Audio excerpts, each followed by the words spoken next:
ఇది కాంగ్రెస్ పార్టీ చేసేది చిత్తశుద్ధి లేని శివపూజ లాంటిది. వాళ్ళకైతే చిత్తశుద్ధి లేదు, రాదు. రేవంత్ రెడ్డి గారి నాయకత్వంలో మాత్రం బీసీలకు న్యాయం ఎన్నటికీ జరగదు. ఇది వాస్తవం. ఎవరు అవునన్నా కాదన్నా మీకు కూడా తెలుసు, మాకు కూడా తెలుసు. సరే మీరు కెమెరాల ముంగట చెప్పలేకపోవచ్చు, మేము చెప్పగలుగుతాం, మేము చెప్తాం. అయితే మీతో ప్రార్థన ఏంది అంటే, మీ అందరితో కూడా మీరు ఎట్లయితే ఇవాళ మమ్మల్ని వచ్చి కలిసి మా మద్దతు కూడగొట్టే ప్రయత్నం చేస్తున్నారో, ముమ్మాటికి శాసనసభలో ఎట్లయితే మద్దతు చెప్పినామో, 10 ఏళ్ళు ప్రభుత్వంలో ఉన్నప్పుడు కేసీఆర్ గారి నాయకత్వంలో ఎట్లయితే బలహీన వర్గాల సంక్షేమం కోసం చిత్తశుద్ధితో ప్రయత్నం చేసినామో, కాంగ్రెస్ పార్టీ యొక్క మెడలు వంచేదాకా, బలహీన వర్గాలకు వాళ్ళు ఇచ్చిన ప్రతి మాట నిలబెట్టుకునేదాకా 1,00,000 కోట్లు ఇస్తామని చెప్పినారు 5 ఏళ్లలో. 2 ఏళ్ళు అయిపోయింది, 12,000 కోట్లు దాటలేదు. ఆ 12,000లో కూడా ఖర్చు చూస్తే మీరు లెక్క తీయండి దయచేసి, పెద్దలు ఉన్నారు, నాకు తెలిసి 8,000 కోట్లు కూడా దాటలేదు. 8,000 కోట్లు ఇప్పటికీ కూడా ఫీజు రీయింబర్స్మెంట్ బకాయిలు ఉన్నాయి. బలహీన వర్గాలకే సింహభాగం అందులో వస్తాయి. దాంతోపాటు కాంగ్రెస్ ప్రభుత్వం, కాంగ్రెస్ పార్టీ చెప్పింది 42% ఒకటే చెప్పలేదు, వాళ్ళు 1,00,000 కోట్లు ఒకటే చెప్పలేదు బడ్జెట్. వాళ్ళు చెప్పిన మాట సప్లాన్ తెస్తామన్నారు. దయచేసి మీరు ఈ మాట నేను అంటుంటే మీరు తప్పు పట్టొద్దు, తప్పు అనుకున్నా దయచేసి నేనైతే చెప్పాల్సి వస్తుంది. ఎందుకంటే ఇప్పుడు 42% రిజర్వేషన్ ఓన్లీ ఇక్కడ వాళ్ళు తెచ్చిన జీవో ఓన్లీ ఎలక్షన్ల కోసం తెచ్చినారు. ఏది? లోకల్ బాడీ ఎలక్షన్స్ కోసం. విద్యలో ఎక్కడ పోయింది మరి? ఉపాధిలో ఎక్కడ పోయింది? 42% కాంట్రాక్టులలో ఇస్తామన్నది ఎక్కడ పోయింది? దాని గురించి ఎందుకు మాట్లాడతలేం మనం? ఇప్పుడు 4 సర్పంచ్లు అయితేనో, 4 ఎంపీటీసీలు అయితేనో, 10 మంది జెడ్పీటీసీలు అయితేనో కాదు కదా. అల్టిమేట్గా 42% వాటా కాంట్రాక్టులలో ఎందుకు రావద్దు మరి? వాళ్ళే చెప్పారు కదా బీసీ డిక్లరేషన్లో. అది రావాలి అంటే కేవలం మనం ఓన్లీ రిజర్వేషన్ల గురించే మాట్లాడతామంటే రిజర్వేషన్ అల్ల కూడా రావాలి కదా మరి. దయచేసి మీతో ప్రార్థన, దీన్ని విస్తరించండి. విస్తరించి డిక్లరేషన్లో చెప్పిన ప్రతి మాట, 1,00,000 కోట్ల బడ్జెట్ అయితేనేమి, సబ్ ప్లాన్ అయితేనేమి, 42% వాటా ఇస్తామన్న మాట అయితేనేమి, వాళ్ళ చేతిలో ఉన్నాయేమో ఇయ్యరట, వాళ్ళ చేతుల్లోనే ఇస్తలేరు. అది మనం అడుగుతలేం. 42% ఇవాళ కాంట్రాక్ట్లలో వాటా ఇస్తా అంటే ఎవరు ఆపుతున్నారు? ప్రభుత్వం ఒక జీవోతో అయిపోదా? దానికైతే ఎక్కువ అడ్డం రాదు కదా, దానికైతే సీలింగ్ లేదు కదా, సుప్రీంకోర్టు లేదు కదా. దాని గురించి ఎందుకు మాట్లాడతలేం మరి? ఇవాళ రేవంత్ రెడ్డి గారి ప్రభుత్వం 2 ఏళ్ళు అయిపోయింది. 42% వాటా కాంట్రాక్ట్లలో బలహీన వర్గాలకు ఇస్తే ఎంతమంది బాగుపడతారు?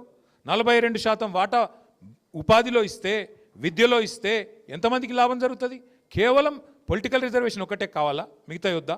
పొలిటికల్ రిజర్వేషన్ కూడా కావాలి, మిగతాయి కూడా కావాలి. ఆ మిగతాయి కూడా మాట్లాడాలి. 1,00,000 కోట్ల బడ్జెట్ వచ్చేదాకా కొట్లాడాలి. దానికి బీఆర్ఎస్ పార్టీ మీ బంధుకు సంపూర్ణంగా నైతిక మద్దతుగా మేము నిలబడతాం, మీతో ఉంటాం. కానీ మా శ్రీనివాస్ యాదవ్ గారు చెప్పిన దాంతో నేను సంపూర్ణంగా ఏకీభవిస్తూ ఉన్నా. ముఖ్యమంత్రి గారు చేసే మోసం ఏదైతే ఉందో, చిత్తశుద్ధి లేని శివపూజ కాంగ్రెస్ ప్రభుత్వం ఏదైతే చేస్తుందో, దయచేసి వారిని విశ్వసించకండి. శ్రీనివాస్ గౌడ్ గారు, జాజుల శ్రీనివాస్ గౌడ్ గారు ఒక మాట అన్నారు. అన్నా ఇది సుప్రీంకోర్టు లాన్లో ఒక మాట చెప్పినారు, అది ఎవరు చెప్పట్లేదు, 1992 విషయంలో అన్నారు. వారితో కూడా నేను విజ్ఞప్తి చేసేది ఏమంటే, ఈ దేశంలో ఈరోజు మనదొక్కటే కాదు, చాలా కోర్టు కేసులు నడుస్తూ ఉన్నాయి. మహారాష్ట్రలో అయితే ఎన్నికలు అయిపోయినాక రద్దు చేసిండ్రు. మీకు యాదకుండాలో మీకు తెలియాలి. మహారాష్ట్రలో ఎన్నికలకు పోయినరు, రిజర్వేషన్లు పెంచినరు, ఎన్నికలు అయినాయి, మొత్తం ఖర్చు పెట్టినరు ఎక్కడోళ్ళక్కడ. మరి అల్టిమేట్గా మళ్ళీ వాళ్ళకి ఎవరికి పదవులు లేకుండా మొత్తం రద్దు చేసి పారేసింది కోర్టు. అల్టిమేట్గా దీని పరిష్కారం మీరు, నేను, ఎవరు ఏమనుకున్నా వాస్తవం ఏంది అంటే, ఇవాళ మోడీ గారు, రాహుల్ గాంధీ గారు ఛాయ్ తాగే లోపల కావాలంటే పరిష్కారం అయిపోతుంది. ఇద్దరు కూర్చొని, వాళ్ళిద్దరు కనుక గట్టికి కూర్చుంటే, ఇద్దరికి కలిపితే ఇలా మిగతా వాళ్ళకి ఎన్ని సీట్లు ఉన్నాయన్నా? 543. ఎన్డీఏకు ఉన్నాయి, ఇండియా కూటమికి ఉన్నాయి. మిగతా వాళ్ళకు మా వాళ్ళందరికీ మిగిలినాయి 18. అండ్ల లేని వాళ్ళకి, ఇండ్ల లేని వాళ్ళకు మేము ఇవాళ మిగిలినాయి 18 సీట్లు మాత్రమే ఉన్నాయి. మరి వాళ్ళిద్దరూ కూడబలుకొని, ఇప్పుడు మీరు బీజేపీ మద్దతు పలికిందని కృష్ణయ్య గారు నాకు చెప్పారు. బీజేపీ మద్దతు పలికితే, బీజేపీ కింద పార్లమెంట్లో బిల్లు పెడితే ఎవరు ఆపుతారన్నా నాకు అర్థం కాదు. మేము ఓటేయమా, కాంగ్రెస్ ఓటు ఓటేయడా? ఎవడాపుతాడు? మద్దతు పలుకుడు అంటే ఇక్కడ కాదు కదా. ఒకసారి మోడీ గారి దగ్గర తీసుకుపోమన్నారు బీజేపీ వాళ్ళకి చెప్పరు, మేము కూడా వస్తాం. మోడీ గారి దగ్గర అపాయింట్మెంట్ ఇప్పిండ్రి, మేము అందరం వస్తాం. మోడీ గారు ఒక్కసారి అనుకుంటే దెబ్బకే అయిపోతుంది. తెల్లారి బిల్లు పెట్టచ్చు, స్పెషల్ సెషన్ పెట్టచ్చు, బిల్లు పెట్టచ్చు, ఒడిసేపోతుంది.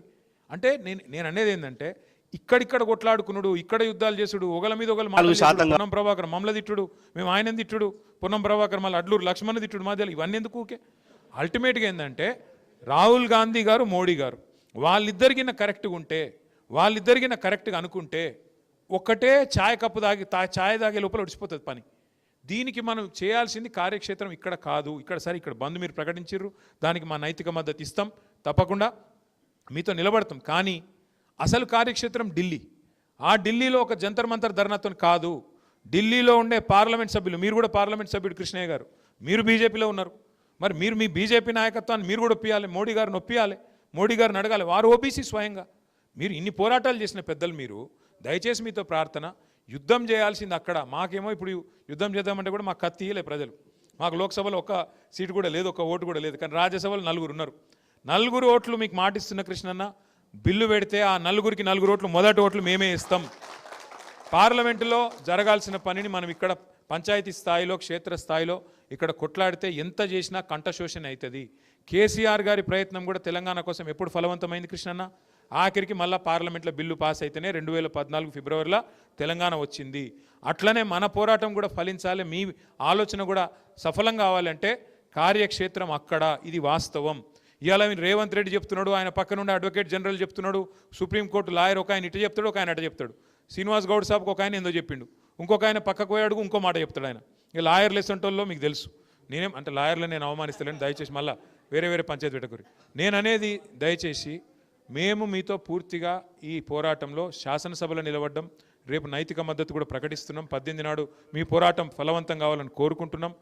కానీ అసలు పంచాయతీ, అసలు అది అంటారు చూడదేదో, ఆయన చిలుకలో ఉంటుంది ప్రాణం అంటారు, ఆ మాయల పకీర్ ప్రాణం చిలుకలో ఉన్నట్టు, అసలు దీన్ని మొత్తం మర్మం ఎక్కడుందంటే పార్లమెంటులో, లోక్సభలో ఉన్నది.